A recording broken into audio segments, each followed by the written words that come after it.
Wow, I love that new intro. Welcome everybody to Adobe Live. My name is Flynn. I'm here with fantastic Bill Hope, Hey, and Ron. we would like to begin by acknowledging the traditional owners of the land in which we are creating and streaming from today, and pay our respects to elders past, present, and emerging. As I said, I'm here with Bill Hope. This is part two of our kind of drawing series. This is like a drawing prompt series. I don't know. We didn't really name it. It's No, been an it's kind of amalgamation. advanced Pictionary. Advanced Pictionary, that's great. I had this idea just a moment ago. We should do like a Mr. Squiggle style stream one day. Do you Yes, know Mr. I Squiggle? I warn know you you. didn't. I used to be a very competitive Mr. Squiggle player, so Okay, yeah, yeah, one day. For those that don't know, Mr. Squiggle, you might just have to Google it. But it always start with a couple of squiggles, and he had a pencil for a nose, and he would finish the drawing. I think that would be really fun. To do with you, Bill. If you're watching live, feel free to throw in questions, comments, whatever you like. You could even throw in a drawing suggestion if you like. So we're looking for what we're doing is we're giving Bill a description of a famous character or something, something from a book or a movie, and seeing if Bill, I guess, can figure out who it is, and then draw it, or if not, what his interpretation of that might have been. So if you want to throw out your guesses in chat, you can also do that. We'll be checking out chat in Behance and also on YouTube. So don't be afraid to say hi. yeah, So Bill, absolutely. yeah, over to Flynn, you. I was just going to say, if anyone's got any general questions about Photoshop or illustration or anything, or about what I'm doing, definitely chuck those in the chat as well, and I'll help out as much as I can as we're working through these prompts. But let's get going, Flynn. Let's get going. So I'm sharing your screen now. Did you want to just do a quick overview of what we did last time? Maybe we'll just see them if you have them there. Yeah, yeah. So we had a bunch of interesting things come through. Quite a lot of sort of Disney characters and themes. This was a failed attempt at a kraken. I went with a white whale. We had a go at, I believe it was Ursula from The That's Little right. Mermaid. So I tried out that character and then had a look at what the original looks like. I'm forgetting this one. I was This trying to was draw a This was leprechaun. I think Frodo it was meant to be Baggins. Frodo Baggins, a failed Frodo. We ended up with the White Witch from Narnia. And what else do we have? We had the Hunchback of Notre Dame was another one. We had a go at Dumbo. We did a bit of exploring of Winnie the Pooh as a character. And finally, we ended up with a nice BFG in the style of Quentin Blake. So yeah, just sketching up a bunch of different characters or scenarios. And yeah, let's start again. And we're ready to go. Okay, so we have one to kick things off. So I'll give the description and I'll give it twice. And Bill can try to figure it out. So here we go. A girl who comes from a poor coal mining district in a dystopian nation. She is skilled in her knowledge of hunting and archery and takes the place of her younger sister in a televised fight to the death competition. Oh my gosh. I remember being sent these books when I think the second one had come out. And it took me a little while to get into them, but I had a friend that was completely obsessed with them. I believe we're talking about the Hunger Games. And I have to admit, I've completely forgotten the name of the main character. Well, I can tell you, I Uh, guess now. It's uh, Katniss. Katniss Everdeen, that's the one. All right, so I guess the only likeness that I've got to go off is I'm definitely failing with the names. The actress, very very popular right now. Can you remember Oh who she is, no. Flynn? Chat, you're going to have to help me out. I don't remember her name off the top of my head either. She was in that film Jennifer Voyages, Lawrence. and Thank Jennifer you, Johanna. Lawrence, of course. So I'm not going to be able to do an exact Jennifer Lawrence from memory. I'm not that good. But let's just go for our own interpretation of Katniss Everdeen. So I'm going to start off just sketching up the basics of a face. We're going to have a very intense look on our character. Going to get some wind going in the hair. She's going to have a heroic kind of look to her. So I'm just drawing in some basic lines of the character.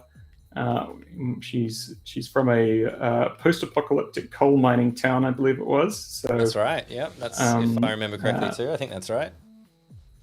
so let's give her a bag. And maybe she's wearing a big belt. And maybe she could be holding some kind of staff over here. And we'll just kind of sketch this out. Gone a little bit big with the head. Have you seen these movies, Flynn?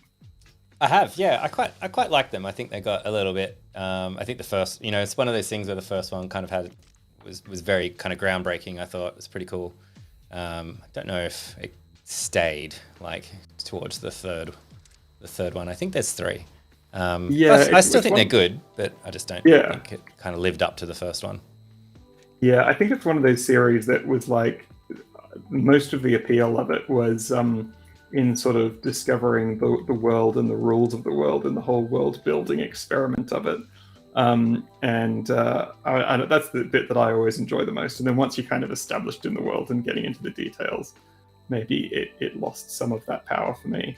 Yeah, I think that's a good point. They were good. It reminds me, have you heard that they're making... obviously there's some parallels to be drawn between Hunger Games and the other extremely successful one of Squid Games. Right.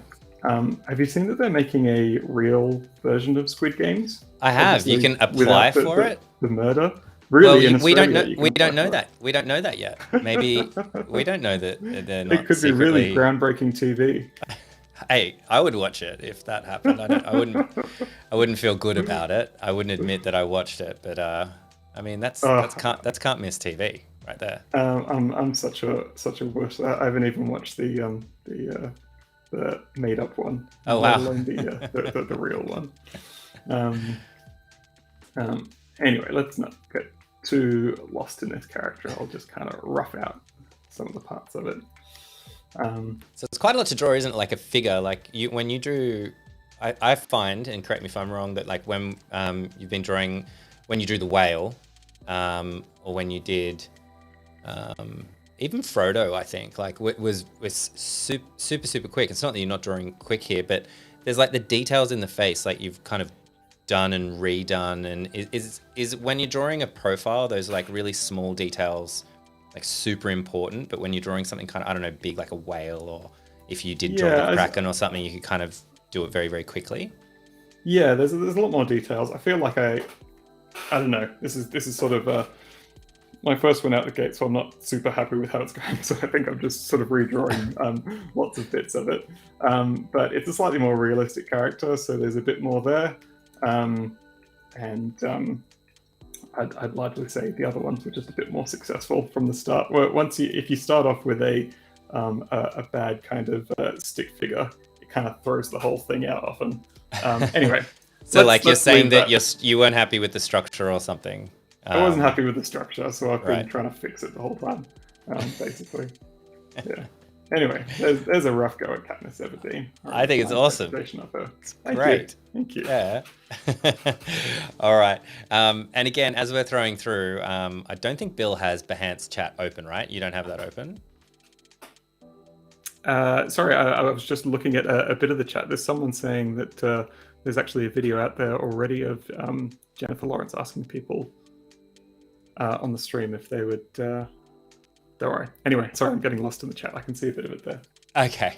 Well, anyway, I was going to say if you throw a suggestion in the chat, we might read it out and do it next. But we'll do another one of ours first. Just don't put the name. Don't put what it actually is in there. Just the description. We'll move on to another one. So this one is a barn spider who lives on a web overlooking a piglet's enclosure on a farm. I think that might be enough for you because you started moving as soon as I said a spider who lives. Yes, no, I do have an idea. I'm guessing we're talking about Charlotte's Web here. Correct. Very good. There's more of a description here, but yeah, you didn't need it.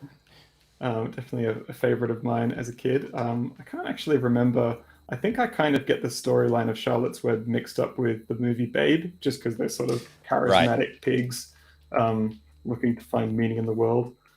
In 90s films. I think there was a Charlotte's Web movie as well. Yes. So I might just draw a little piglet here in the foreground. And then we'll see if we can work in the spider. going with something quite cartoony with this one. That's really great. So like you're already thinking about like the pig's head's going to be really big because you're going to have the spider and the spider's above. It's really cool putting the pig in the bottom right corner. It gives it a bit of scale. Yeah, I think it's actually a little bit like the cover of the original book. I think they had a similar kind of layout. Yeah, all right, I'm going to try and give myself a bit of a challenge here with this one, which is to draw, I don't know, spiders are quite inherently creepy, so it's fun to see how much of a sort of kindly looking nice spider you can incorporate something that also looks sort of slightly accurate. Are you okay with spiders, Flynn? Totally fine with spiders. Okay. Yeah. Do you have a particular animal that creeps you out to your core? I don't actually. I'm You're pretty good with animals, aren't you? With animals, my mum was a vet, so I grew up around a lot of animals in my life. Yeah. My wife, however, she's not watching, is she? No. She she has a bird phobia. So it's bird phobia. Yeah, it's completely irrational. Like it's not based on any like. It's like I've got no problem with birds, whatever. And she's gotten a lot better over time. But yeah, she would absolutely freak out. Like if we were at the beach and someone was feeding seagulls or something like that, and they were anywhere near her, she'd like really just couldn't be around. Yeah, could not be around them. Yeah. Wow, that's so interesting. I mean, there's the film The Birds. I mean, I'm sure there's a lot of people. Obviously, there's some sort of group of people that are not cool with them for it to sort of be used in that way. Yeah. And it's so quite funny. Johanna was asking me as well, like, how is she around ducks? Like, she's fine around ducks. Like, there's certain birds that she's totally fine with, like ducks and swans, and even though swans can be jerks.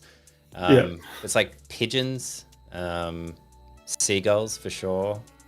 Yeah, I don't know why. Maybe it's sort of the claws, the scratchiness. I mean, like if you've been swooped by, we have quite a few magpies around here, and I get swooped every once in a while. It does make you quite jittery around them. So maybe it could be something to do with that. So I'm trying to draw a sort of kindly and cute spider friend here.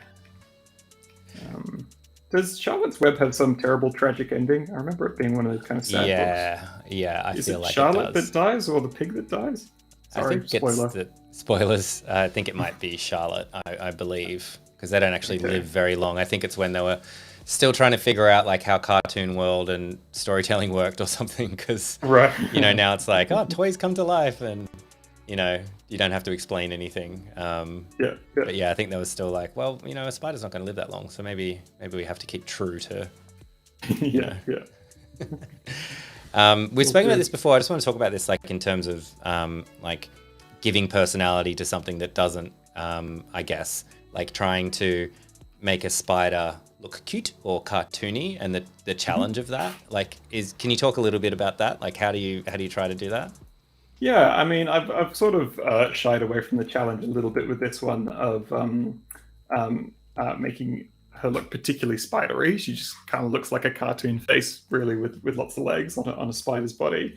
But there's a couple of things that I've done. Like, with a real spider, you're going to have some sort of crazy kind of claw/mandible kind of mouth thing, which is never really. It's hard to make that friendly. So I've lost the claws and mandibles. So there's a bit of just kind of giving up on some of the bits of nature, and obviously it doesn't have 8 eyes.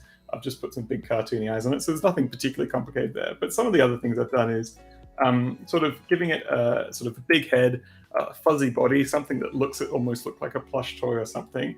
And you don't want sort of like creepy spindly legs. That's one of the things that's going to freak people out as well. So I've given it almost like sort of tabby cat paws on the end. Like little mittens. Yeah, little mittens. So there's lots of things that I'm doing just to sort of soften the edges. And it's also kind of the stance that I'm giving it as well. Something like my puppy always sort of does the sort of droopy paws thing, which is going to be kind of cute. And it's not the kind of like arched up legs of a spider. So something in the way that's posed as well. I'm trying to make it I'm trying to just soften everything out to make it look like a friendly spider. Yeah. There you go. That makes sense. That's cool. All right. Should we try one more? Yeah, let's go for another one. This is actually from chat, so Cool. we're using chat, which is great. Thanks, Manny, for the suggestion. This is super cool. Both Johanna and I were like, yeah, let's do this one. So short one: a baby from a galaxy far, far away with big ears. Okay. Well, I'm guessing it's Baby Yoda. I'm guessing too. But again, like I'm not a great person for this challenge in some ways because I just don't really watch anything. So I have not seen The Mandalorian, but I kind of know what we're talking about. I want to see your take on it. That's why you're the perfect person for this. So this is going to be a really weird looking Baby Yoda, but I'm just going to give it a go from memory, and I apologize. So I think he's kind of got a little bit of a triangular style head, and obviously we're going to give him some real big eyes. I think that's a big part of it. I think he's got a tiny little mouth, but I have no idea what his nose looks like. I'm just going to give him a tiny little nose there. And then I remember from Yoda, the kind of the dangly puppet ears are definitely a big part of it. Interesting, I was watching a thing about the making of The Mandalorian. I haven't seen the show, but I've watched the making of. And so obviously they've tried to use a real puppet for a lot of the show, but they've also had to sort of have a digital version of Baby Yoda as well. And there's lots of scenes where they want to use the puppet, but it's actually easier to use a digital model. The movement of Yoda is kind of jangly, like he's got strings on him, like he's a puppet. So there's digital animators having to replicate the kind of movements of a puppet into the digital character. So it's really interesting that it's kind of having to go backwards the other way now. And they're trying to sort of reproduce the movements of a puppet in a digital character. Oh, that's too funny. I'll have to watch that one. I assumed that they would make some sort of rigging that was similar to what it would be like to actually have a puppeteer puppeting them, grouping them together and making it. That's fascinating. I have to check it out. Yeah, it's just little things in like the ears have a little wobble because it's sort of just connected to the soft toy character of Baby Yoda. And I think he's kind of got a robe, and let's give him some little arms in the robe. And I have no idea what his hands look like.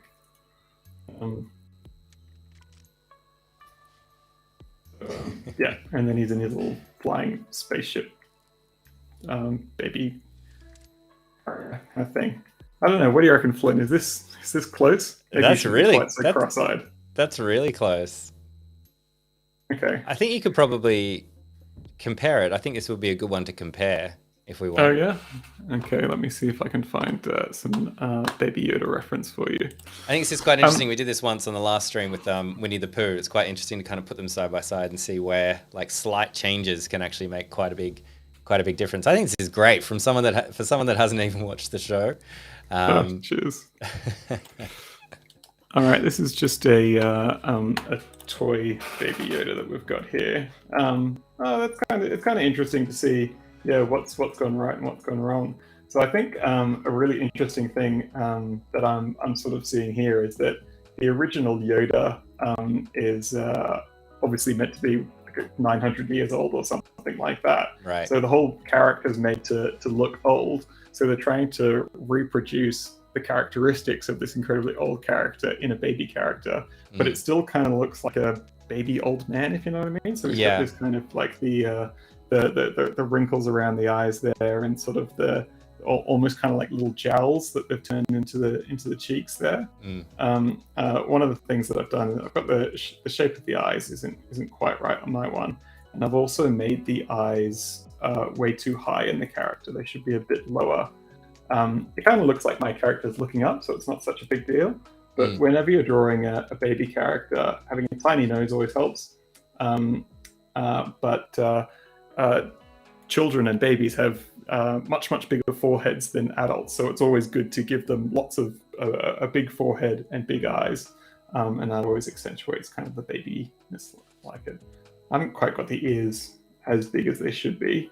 And I think it's quite characterful, the little lines that it's got on the side of the mouth. That's kind of the old man thing that I was talking about, that they've turned into these big cheeks. Anyway. Johanna in chat saying, yeah, baby old man, the cutest one I did ever see. Yeah, it's quite interesting that you think of that, like, original Star Wars and Yoda, like as a reference, and what you said, like, okay, what would a younger version of this look like? Because that's the source material, right? Like, it's literally definitely. They made 3 movies without knowing that it would be this empire, but you know, pun intended. And then how do you make it look like? What would a baby look like? It's pretty interesting. Yeah, definitely. Awesome. Okay, cool. Shall we keep going? We can. Hey, since we've got another one from chat, how about another chat one? This is cool. Now here's a great one because I don't know what this is. So let's see if you can get it. So Enrique, we'll have to ask you what the answer is if neither of us can get it, or if Johanna knows what it is.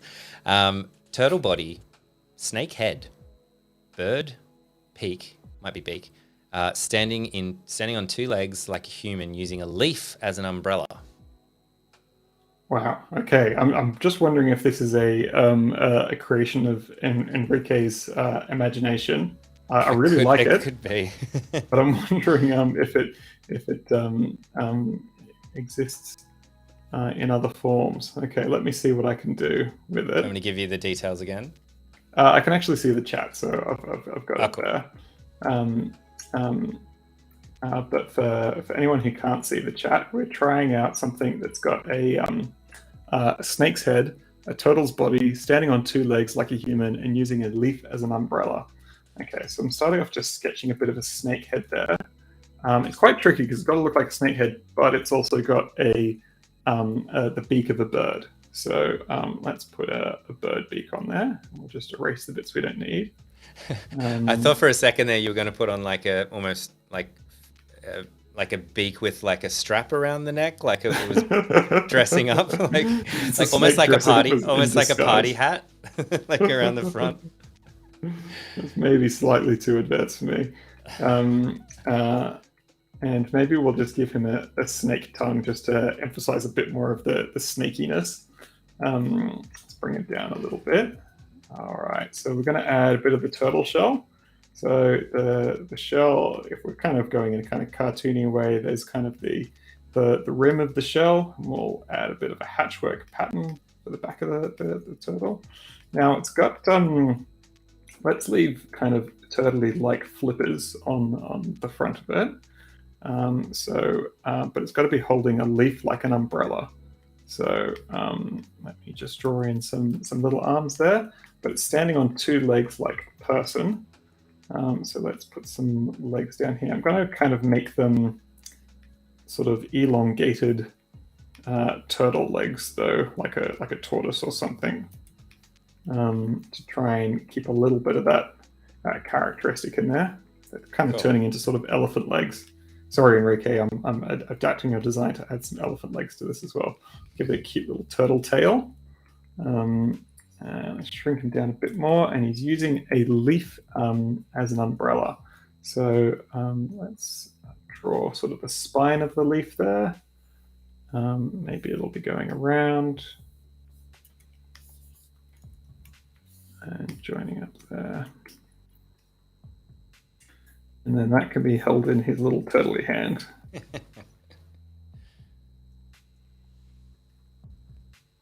got a nice bit of shade. There you go. I might even add a little bit of shadow to this guy so we can see what's going on. So I'm going to get a slightly bigger brush in a gray. Sorry, frames are appearing in other windows. It might be interesting, Flint, to have a quick chat about. When we were sort of thinking of the idea for the stream, we were talking about sort of this new wave of artificial intelligence image makers that have come out recently, where you can enter sort of full phrases, kind of like Google image search, but you can describe what the image that you want is, kind of like Enrique's done here, but it'll be a artificial intelligence that puts the image together using kind of deep learning artificial intelligence algorithms. Is that a good summary of what's going on there? Yeah, it's interesting. Like the term AI, I think gets thrown around quite a lot. but I think it's more machine learning. I mean, I think AI is like sentient, right? I think it might be thrown away. I think it might be a little bit early to be. I think we might look back in 10, 20 years and say, well, we're talking about that being AI. That wasn't AI. This is AI. But yeah, absolutely. And I think it's really interesting, like us as designers and creators, about what an impact that can have, where it's useful now, where it might be going in the future. But I'm really interested in your thoughts on it. So, you know, I've seen, you know, people on Twitter talking about it in Discord groups and stuff like that. It's like, oh, is this going to mean that, you know, concept art is not going to exist because everyone will just do this? You know, are you threatened by it? Do you welcome it? Are you indifferent? Are you on the fence? What's your perspective? Yeah. I mean, I'm definitely sympathetic to people who are a little bit concerned about things like this. I always get a bit of a jolt in my stomach when I hear about sort of one of these new programs coming out, because it's kind of my job to draw things that people describe. So you're always afraid of being sort of automated into irrelevance at some point. But having seen, I mean, the programs are amazing what they can create. It's such a huge leap forward for this kind of thing. But I'm not too concerned. I know there's a lot of illustrators out there that are really freaked out by this whole thing. But seeing the work that's out there, I think I'm kind of hoping it's just going to become another tool, really. Yeah. Because when you think about sort of what it was like to be an illustrator, I often think about like, what would my job be like before Google image search or something like that, where I basically had either the reference books I had in front of me, things I'd seen, or things I could remember to draw from. And now I have access to any image I can possibly imagine. And I doubt too many. There will be a couple artists, possibly. I mean, if you're an artist that makes sort of photo-like mashups of surreal objects, maybe you're a little bit concerned by this. But for most creatives, I'm guessing this is just going to become another tool. It's going to be another brush or program that you'll use to enhance your existing creative process. Or at least I hope that's what it'll be. But I think it's really exciting. What about you, Flynn? Yeah, I mean, I'm not an illustrator, and, you know, probably don't fall in the category of like, you know, my bread and butter isn't creating visual material and, you know, being paid for that time creating it or anything like that. But of course, work with basically every single day, working with artists and designers who are part of that. But no, it just reminds me, every time a new piece of technology comes out like this, there's often people thinking, oh, great, well, that means that no one's ever going to do this. I'll give you a couple of examples. When the original like Mac came out, you know, a lot of traditional graphic designers were like, oh, well, now that you can just do all this on the computer really quick, there's not going to be a need for graphic designers anymore because everyone can use a computer, right? I don't think graphic design has suffered from the invention of the computer. Another example more recent would be like things like Squarespace, like for website design. When that came out, that was a big one as well, because WordPress was like kind of a kitchen sink. You could do anything there. So it wasn't necessarily seen as a competitor. It was more like a content management system, a way that, you know, you wouldn't have to kind of, it was pretty straightforward. But something like Squarespace came along and it was kind of, you know, drag and drop tools, and you can use lots of different fonts, and it publishes for you. It makes it a lot easier. And there were a lot of people, believe it or not, like then saying, well, who's going to hire us to build their website? They can just build it themselves. And again, that just didn't happen. So there's more examples, but I won't bore everyone with them. But I think, as you said, another tool. Things shift, we change as well. Like, you know, maybe in a pitch, you know, the client might say, oh, hey, I've just like, you know, done a whole bunch of, you know, sorts of, you know, you might get a brief where someone's used one of these apps to generate some stuff and say, I want something like this. This is exactly the sort of thing I want, with a different color palette or something. And I think it's also worthwhile sort of considering the limitations of these programs as well. Like, I mean, often the way that pictures are described to me, like if it was a description like Enrique gave us, it's sort of the parts of a, sorry, Nick's saying in chat that Snake's missing a scale. I see it, don't worry. There we go. You're welcome, Nick. Thanks, Nick. something like a computer might be able to handle that, but often the descriptions I get are something like, well, draw this character, but like it's had a really bad day or something like that. There's a lot of like really human ways of talking about images or creative things that are a long way away from a computer really being able to understand them, I think. And also there'll be things like a art director might say, I love this drawing that you've done of the snake turtle guy, Bill, but can you just rotate it 10 degrees more towards me? And I think a lot of the physical things like that, computers really quite struggle with those things as well. Like how a computer would know what the front of an object is or what the top of an object is. Are really quite abstract concepts, really. So I think there's lots of ways there that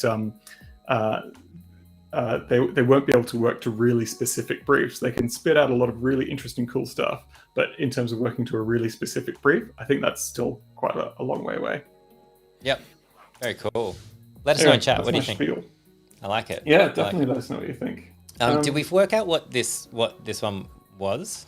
I think Enrique was saying it was a Japanese mythological creature, but I'm not sure if we got a name of it. I love it though. I hope I got it close to. Yeah, this is super cool. I love the flippers. I don't know if the turtles, if those appendages are called flippers, but they're very, very cool. And yeah, it's great with the shading because we've got showing the shade from the leaf. Very good, great suggestion. Thank you very much. Let's move on. Okay, we've got one for you. Again, throw them in chat if you've got any more while we're going along. This is one of ours. A brave, mischievous, impulsive, resilient, charismatic, clever, and tenacious little rabbit. A brave, mischievous, impulsive, resilient, charismatic, clever, and tenacious little rabbit. That's right. So it's a rabbit. I don't know. Maybe we could throw in one more descriptive word. That's all right. I'll start drawing 2 different rabbits, and hopefully we get one of them. And it might be an interesting way to sort of talk about. So I've done a series of Easter books, which I think we've talked about on this stream before. So I've spent a lot of time drawing rabbits. So I've got a few different approaches, and it's kind of interesting to try out different approaches of the same character and have a look at what you come up with. I'll throw you in one more. Sorry, I'll throw you in one more descriptive word that's more like a physical description that I think might help without potentially giving it all away. He, the rabbit, wears a blue shirt vest or open button shirt. I thought we might be going in that direction. So I'll try something along those lines. So I'm guessing we're talking about Peter Rabbit. Correct. From the Beatrix Potter books. So Beatrix Potter was illustrating those, I think, in like the 1920s or something like that, 1930s. Oh, wow. And there wasn't a great deal of kind of cartooning at the time. So they're sort of cartoony, but they're a much more sort of realistic kind of rabbit that she's drawing. So I've done the eyes probably much bigger than they would have been. Anyway, we'll give it a little go. This isn't going to be 100% Beatrix Potter. But I'll kind of draw a version of how those rabbits look. So it's something a lot sort of closer to reality of a rabbit, maybe a little bit made to look like a human, and obviously wearing a nice little coat. So we'll draw that coat in for Peter Rabbit here. But the other rabbit I thought of while we were talking about it was, I think her name is Judy Hopps from Zootopia. You've got young kids. I'm guessing you've seen Zootopia. I have, yeah, a couple of times. It's a great movie. It's a really, really good one, and I watched it a couple months ago. Actually, it holds up. Except there was that whole thing with the dancing tigers afterwards. Do you remember all of that on Twitter? No, I don't. I don't remember that. What happened? Don't worry, you can look it up later. Okay. Do I want to? And that was very, very different kind of approach. And it's interesting looking at sort of cartoon rabbits. So this isn't going to be exactly Judy Hopps, but something a little bit closer. So I've got much bigger eyes on the, I think it was a DreamWorks one. I don't think it was a Pixar job. Much bigger nose on that character. and a much kind of fluffier face. Simpler kind of forms to the body, and a lot more kind of literally and figuratively animated, these characters, and much bigger feet, actually huge feet. Not the I've been doing a lot of rabbits for these books, so I'm probably going to slip into drawing just how I do them for the Easter books that I do. How many rabbits do you think you would draw for one of your Easter books that you've done? Like, how many rabbits are in it? Do you know that? Yeah, it's a good question. Well, actually, I'm just finishing up the sequel, but this current sequel is exploring all sorts of different lands, so they're not all in the land of the rabbits. So I've drawn a lot less rabbits this time. But in the first book, where it was all rabbits all the time, probably be roughly 100 rabbits per page and about 9 pages. So that's about 900 rabbits. But I kind of do 2 sketch versions, and then I ink them, and then I color them. So I kind of do them each about 3 times. So that's about 1,800 rabbits all up. So a lot of rabbits. Arguably, I should be a lot better at drawing rabbits after doing 1,800 of them for the book. But yeah. I mean, do you have it like? Do you create like 10 rabbits, and then like copy them and replace them, and then put little suits on? Like, I'm just thinking of something like a cartoon, right? Like they'll build the rig. They'll build I'm thinking of something like Bluey, right? They'll build Bluey, but then they'll make 20 or 30 different expressions and 20 or 30 different poses, and then that's how they might speed up their process. Do you implement anything like that? Any sort of system? I've definitely thought about it, and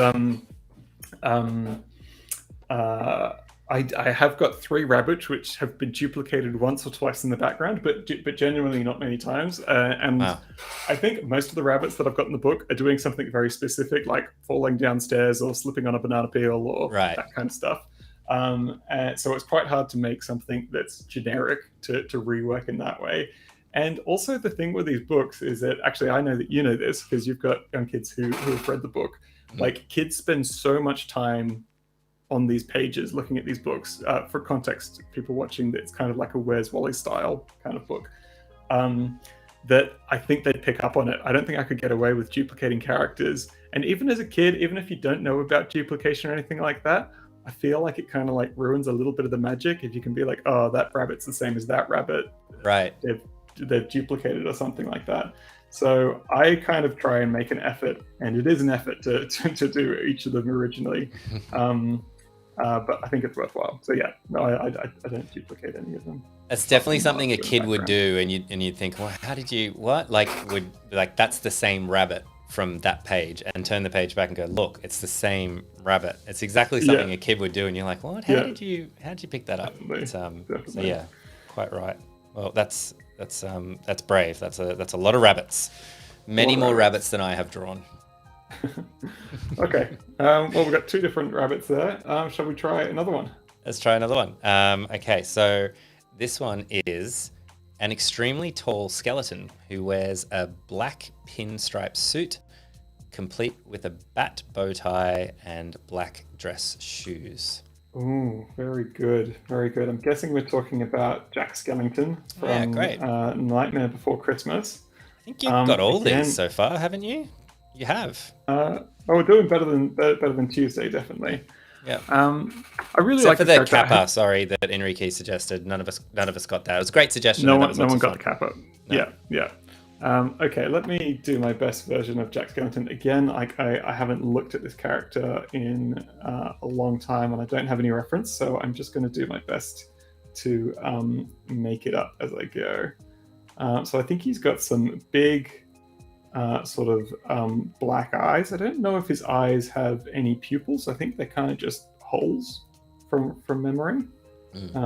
So I'm going to draw, or maybe he's got like a little dot in the middle of the eye that he can sort of look with. I can't quite remember how it works. Anyway, I'll do it that way. Then I think he's got a little nose, maybe. And then he's got sort of like these lines around his mouth, I think, that are kind of indicators of teeth. I think This is all just me trying to remember what this character looks like. This is great. This is the best part about this. Like, is it, drawing from memory? And let's fill that in as well. And this is, I believe, one of Tim Burton's original creations. I don't know if an art department or anything came up with this, or if it's all Tim Burton. Let's try and fit him onto a character. So I remember the character being very kind of gangly. I think Tim Burton goes for big kind of flares in the suits, and he would be quite thin as well. So let me see what I can do with that. So I'm just trying to sort of draw the shape of what his suit might be. And then let's get a big long leg going forward, make a really crazy pose for this guy. And I'll start sketching in the pinstripe suit. And then he's a skeleton, so let's just give him some bones for the neck. Oh, and I've got to fit in the bat tie as well. So, I mean, the bat bow tie. I think it's just a little bat friend here. So you can see It's actually a bat bow tie. Okay, I was confused. I thought that was like the name of a certain formal tie, and I wasn't aware of it, but it's actually... well, I don't actually know, but it's kind of quirky. I'm assuming it would be on brand for it to be an actual bat. That's on his tie, so let's just draw a little cute bat in there. And then I don't know if it would be a tight-fitting or a loose-fitting suit. Doesn't matter too much. But I think it's important, because he's sort of this gangly skeleton, that he's sort of poking out the ends of the suit, and we'll draw some kind of bone-like hands with some crazy expressive fingers coming out the end of them. I'll just draw some random circles in for the bones in the wrist. Hands are very strange in that the bones from the fingers kind of just keep going through the rest of the hand, and then it's all kind of joined up with tendons. I dislocated one of my fingers recently, so I've had to think a lot about constructions of hands and bones. How did you do that? I was out walking the dog in the rain, and I slipped off a pavement and just landed on my hand. Oh no. Because there's a lot of leaves on the ground, like where you slipped, was it very leafy?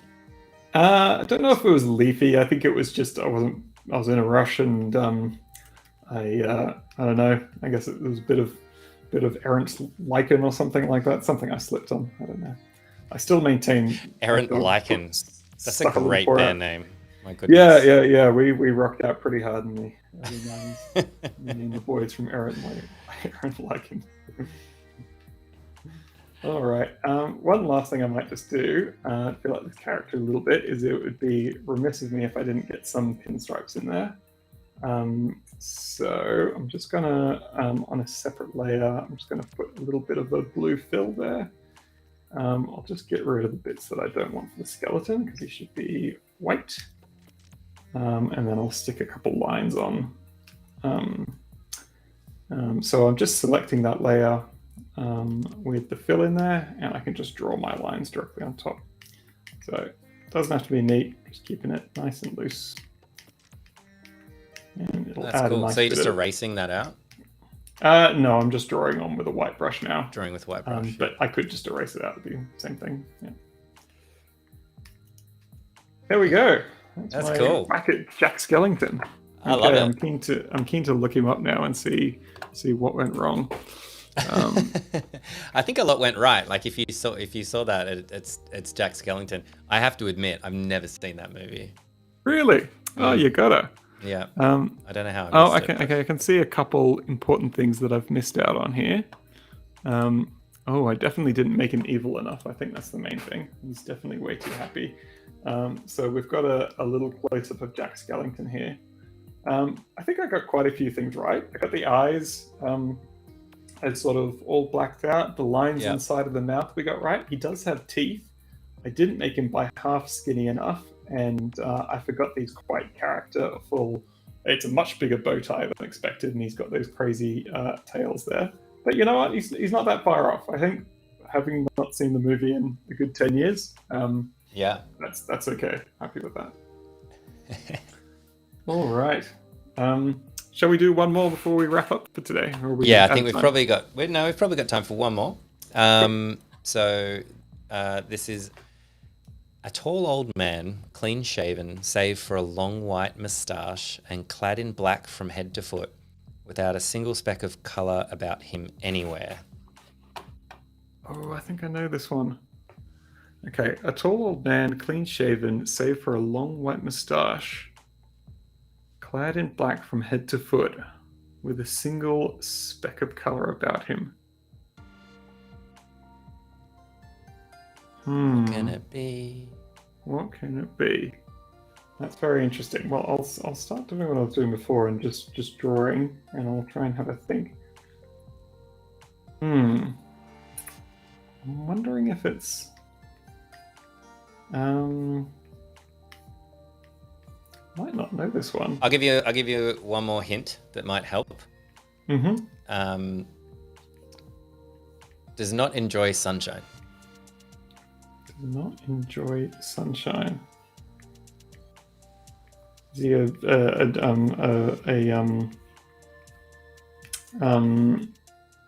this a oldie worldy description of Dracula? Yes. Hey, there we go. Good job. That was Okay, super vague. Hang on a second, because as you started drawing that, I was just starting to think about like the mixture between like Norse mythology and Dracula. Like, what would a Norse vampire look like when you started drawing this? It was like, what happens if halfway through you're like, it's Dracula? Which had me laughing quite a bit.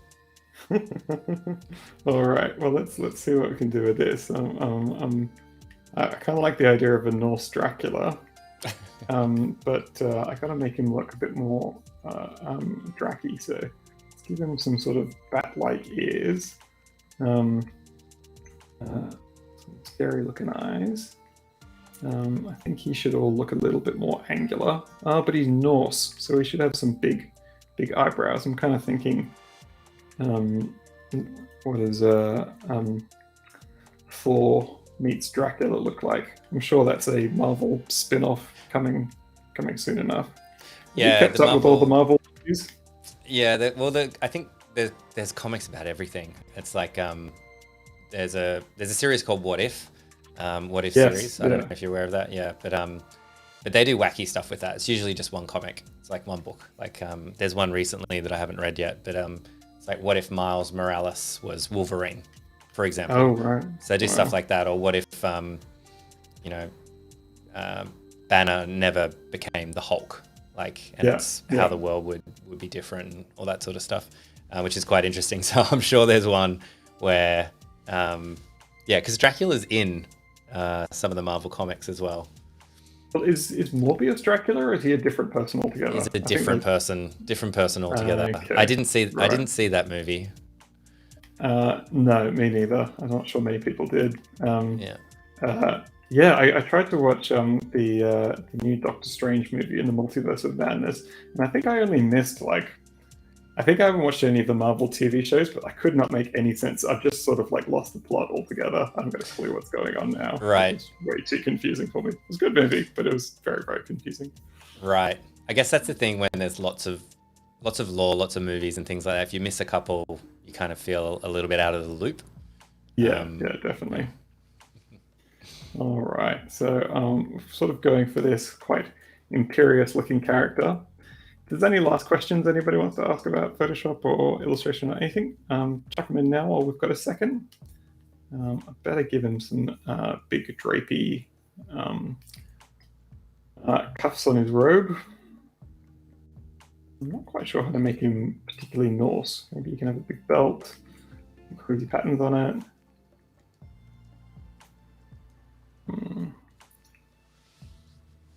And there. And we'll just him a bit of a silhouette. He can just be floating, right? And just float. And maybe I'll see if I can make a selection of this and just add a little bit of tone to make it a bit more dramatic. Okay, and we should be done.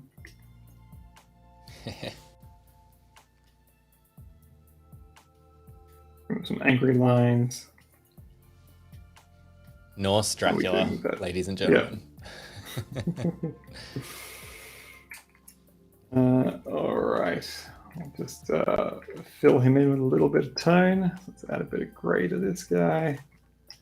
Add a darker background. Just have a question as you're rolling through this.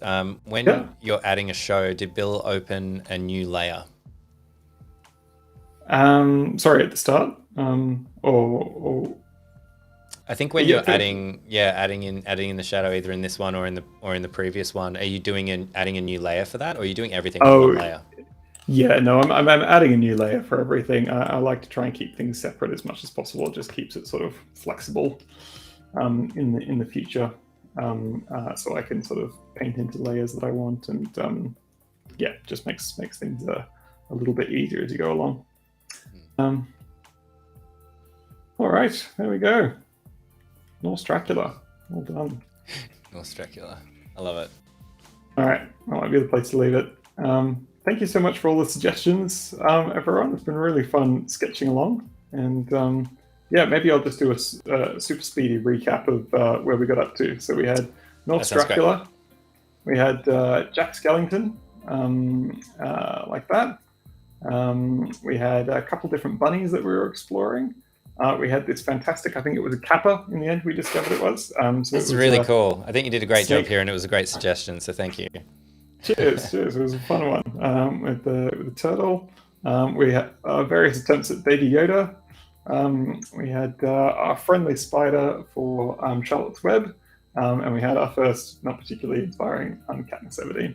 So, there we go. Thanks again, everyone. It's been really fun. This was really fun. Thank you, everyone, for joining us. Thanks for the suggestions that came through. Thanks for hanging out with us if you're watching on replay and all that sort of thing. Like and subscribe if you want to see more of this stuff. We'll be back with Adobe Live next week. We're here every week, hanging out with fantastic artists like Bill. So, Bill, where can people find you after the stream? Where's the best place to check out more of your work? Yep, it's probably easiest just to find me on Instagram. So if you just type Bill Hope into Instagram, I should pop up there. Fantastic. All right. Thank you, everyone. Thanks again, Bill. And we will see you next time on Adobe Live. Okay. See you guys.